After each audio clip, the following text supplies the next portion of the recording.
अर्थशास्त्र का जो क्षेत्र है, अर्थशास्त्र का विषय क्षेत्र, आप अपने रफ नोटबुक में रफ है जो उसमें लिखते जाइएगा। विषय क्षेत्र में ये 5 भाग मैं बता रही हूँ आपको। पहला क्या है? उपभोग। दूसरा है उत्पादन। ठीक है, पहला उपभोग मैंने आपको ये बताया कि उपभोग का मतलब किसी भी वस्तु की उपयोगिता को लेना, मतलब वहाँ से हमारे तक ट्रांसफ़र। जैसे कि आप ये बेंच कुर्सी पे बैठते हो तो इसका आप उपयोग कर रहे हो, इसको दूसरे भाषा में हम कहेंगे आप इसका उपभोग कर रहे हो, कंजप्शन कर रहे हो। आप पेन से लिख रहे हो, कॉपी किताब का यूज़ कर रहे हो ना, उपयोग, तो आप उपभोग कर रहे हो, यानी वस्तु की उपयोगिता का वहन करना, लेना। ठीक है, वो उपभोग है। उपभोग is the most important topic in economics. ये बहुत ही इम्पॉर्टेंट टॉपिक है। उपभोग पर ही सारी चीज़ें डिपेंड होती हैं। ठीक है, दूसरा है उत्पादन। उपभोग, हम जिन चीज़ों का भी उपभोग कर रहे हैं उसका उत्पादन भी तो कर रहे हैं ना। उत्पादन हो रहा है तब तो उपभोग कर रहे हैं, चाहे वो प्राकृतिक रूप से हो, चाहे वो मानवकृत हो, फैक्ट्री में हो, चाहे प्रकृति हमें दे रही हो। तो ये है हमारा उत्पादन, यानी कि प्रोडक्शन। तो प्रोडक्शन हम 2 चीज़ों का करते हैं। किन किन चीज़ों का करते हैं? सेवा का भी करते हैं और वस्तु का भी करते हैं। और यही चीज़ इस पर भी लागू होती है। हम 2 चीज़ों का उपभोग करते हैं, या तो सेवा का या तो वस्तु का। आप पेन, पेंसिल, डेस्क, बेंच, इसका भी उपभोग कर रहे हो और मेरा भी उपभोग कर रहे हो, मेरी सेवा का। मैं आपको क्या करा रही हूँ? शिक्षा दे रही हूँ, तो आप इस सेवा को ले रहे हो, तो आप सेवा का उपभोग कर रहे हो। इसी तरह उत्पादन भी दोनों चीज़ों का होता है। फैक्ट्री में बिस्किट, ब्रेड, जैम आदि का उत्पादन हो रहा है और वकील, डॉक्टर, टीचर अपनी सेवा का उत्पादन कर रहे हैं। ठीक है, तो ये हुआ हमारा प्रोडक्शन। तीसरा है विनिमय। विनिमय, प्रोडक्शन हो रहा है, हमें उपभोग करना है, लेकिन सारी चीज़ों का प्रोडक्शन हम स्वयं कर सकते हैं? नो मैम, नहीं कर सकते। मैं एज ए टीचर अपनी सेवा को डिलीवर कर रही हूँ, उसके बदले पैसे ले रही हूँ, उस पैसे से हम तमाम वो चीज़ें मैं खरीदूंगी जो मेरे उपभोग में आएंगी। कैसे खरीदूंगी? मुद्रा के द्वारा या फिर अदला बदली के द्वारा। इसी को कहते हैं विनिमय, एक्सचेंज। एक्सचेंज करना। बहुत पुराने जमाने में वस्तु विनिमय था, वस्तु से वस्तु का एक्सचेंज। अब क्या है? मुद्रा। बीच में एक बिचौलिया आ गया, मुद्रा। ठीक है, मुद्रा से हम किसी चीज़ को एक्सचेंज करते हैं। चौथा जो है वितरण। एक फैक्ट्री या फिर एक सेवा का जब बल्क में उत्पादन होता है तो उस उत्पादन कार्य में लगे हुए, जैसे मुझे वेतन मिल रहा है, मजदूर को मजदूरी मिलेगी। ठीक है, तो वितरण, मजदूरी हुआ, वेतन हुआ, लाभ हुआ, ब्याज। अगर मैं पैसा कहीं दे रही हूँ लोन पे तो मुझे ब्याज की अर्निंग, जो कमाई है, जो हमें धन का उपार्जन हो रहा है, पारितोषिक जो मिल रहा है मेरे सेवा देने के बदले या मेरे वस्तु देने के बदले, उसको वितरण कहते हैं।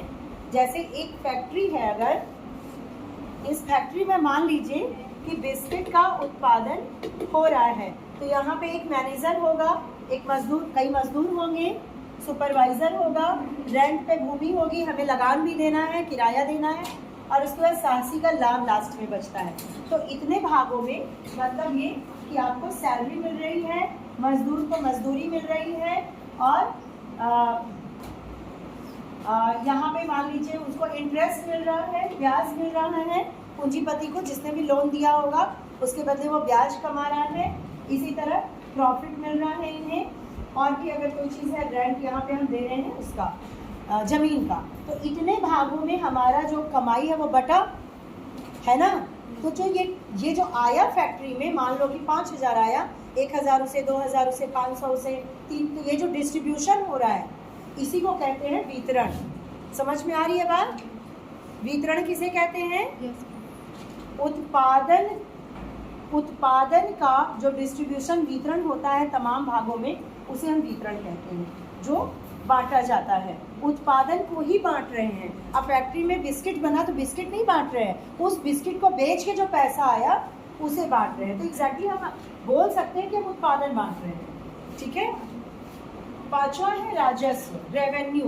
रेवेन्यू में हम क्या पढ़ते हैं अर्थशास्त्र में?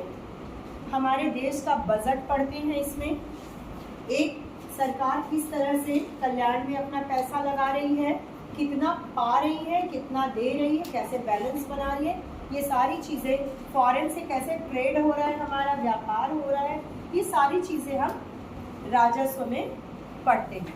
ठीक है, इस पे ये एक टीचिंग लर्निंग मटेरियल बना है, बहुत छोटा सा क्यूट सा है, दिख रहा है आपको। ये चीज़ें क्यों बनाई जा रही हैं? ये चीज़ इसलिए बनाई जा रही है कि आप जो ये लेंदी इतना पढ़ते हो उसको आप शॉर्टकट पे देख के ही याद कर लो। ठीक है, जैसे ये इस तरीके से आप बना के अपने घर में भी लगा दो, या फिर मैंने बनाया है, इसको भी आप लोग देख सकते हो। इसमें क्या है? अर्थशास्त्र का क्षेत्र, scope of economics, scope of economics यानी अर्थशास्त्र में कितने मुख्य क्षेत्र होते हैं। आप एक नज़र डालोगे लगेगा 5 हैं, है ना, गिन के ही। तो ये हमेशा दिमाग में, जब आप किसी चीज़ को पढ़ते हो और किसी चीज़ को देखते हो, कौन सा दिमाग में जल्दी बैठता है और ज़्यादा समय के लिए? जिन चीज़ों को आप देखते हो, आप मूवी वगैरह देखते हो, दिमाग में पूरी कहानी रहती है ना। इसी तरह इसलिए ये चीज़ें बनाई जाती हैं कि आपके दिमाग में वो सारी चीज़ें रहें। तो यहाँ पे एक नज़र में आपको दिखा 5, ये 5 फ्लिप दिख रहे हैं। अब आप पहले में क्या है? उपभोग। एक लड़की आ जाओ, कविता आ जाओ, तुम उस साइड से खड़ी हो ना, पकड़ो। ठीक है, अर्थशास्त्र के क्षेत्र में अब ये है उपभोग। तो आपका मन होगा उपभोग देखिए होता क्या है। इसको पलटिए कविता, इसको पलटा। इसके बारे में जो मुख्य चीजें हैं जो आपको एक लाइन में समझ में आ जाएंगी, वो सारी चीजें लिखी हुई हैं। क्या लिखा हुआ है? पढ़ के जोर से बताओ। अर्थशास्त्र का सबसे महत्वपूर्ण भाग, अर्थशास्त्र का सबसे महत्वपूर्ण भाग या विषय क्षेत्र कौन है? उपभोग। 1 नंबर का क्वेश्चन तैयार, समझ गए? आगे क्या लिखा है? इसके अंतर्गत मानवीय आवश्यकताओं, उपयोगिता, मांग, पूर्ति आदि का अध्ययन किया जाता है। मानवीय आवश्यकताएं, उपयोगिता, मांग, पूर्ति आदि का अध्ययन उपभोग में किया जाता है। अगली लड़की आओ, आओ तुम आ जाओ।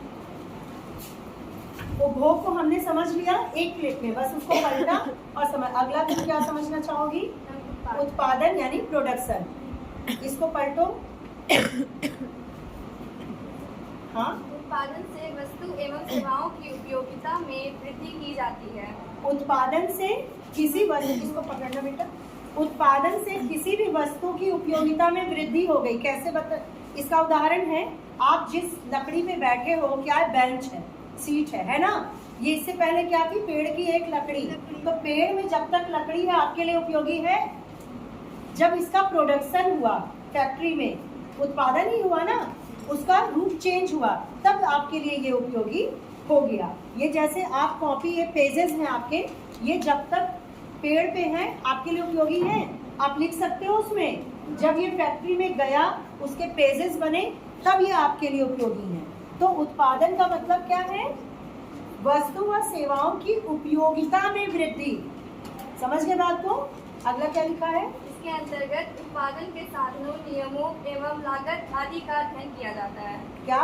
उत्पादन के साधन क्या है, नियम क्या है और लागत क्या होती है, इन सारी चीजों का अध्ययन किया जाता है। अगली लड़की आ जाइए।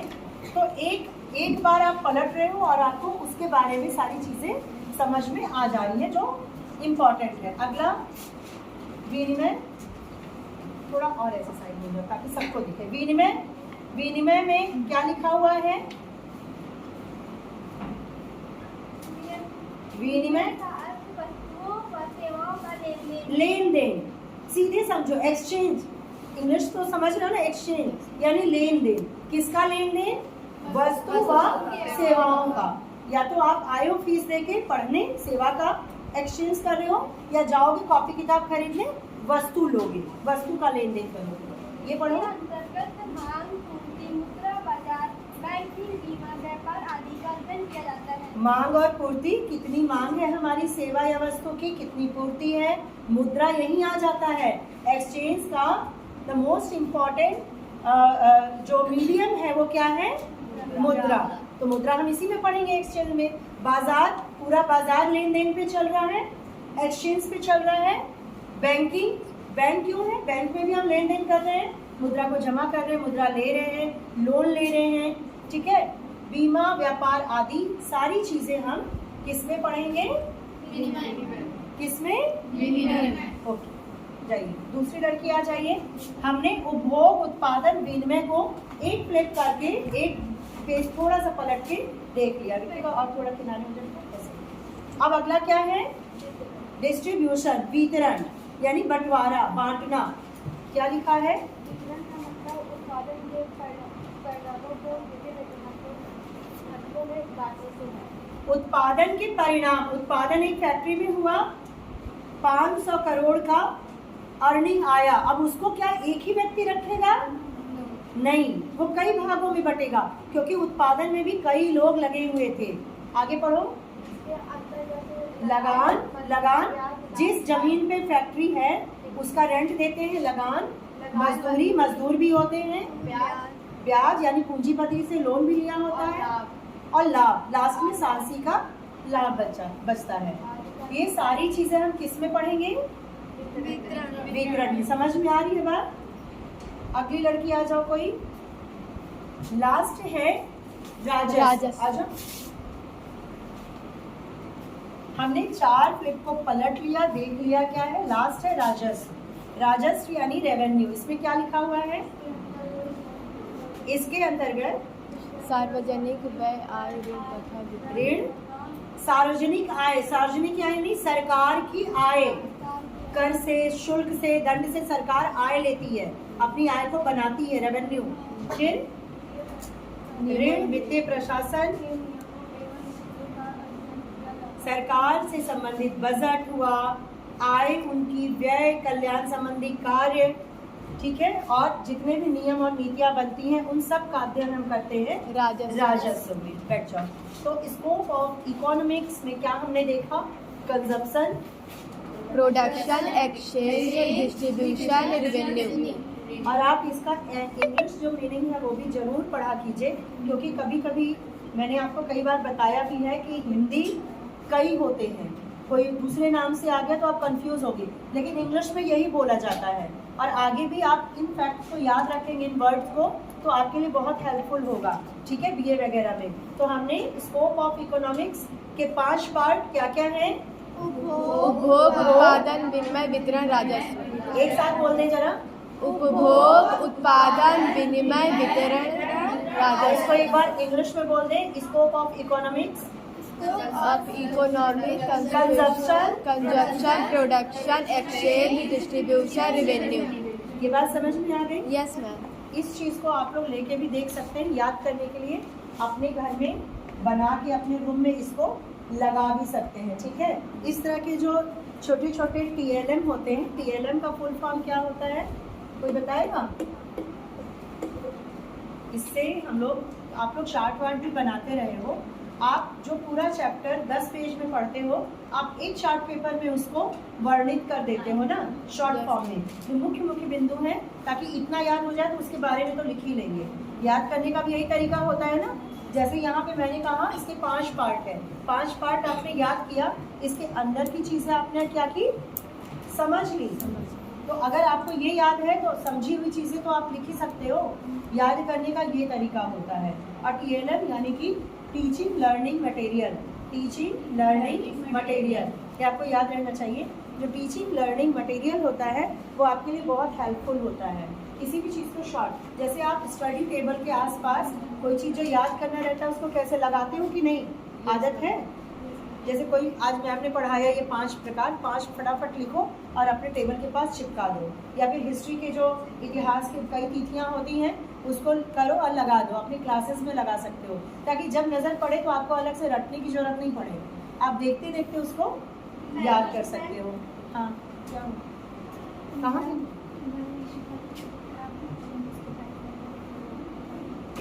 इसका नहीं, तो ये उससे बोलो कि एक एप्लीकेशन लिख क्या कर देती है आपने, क्या है?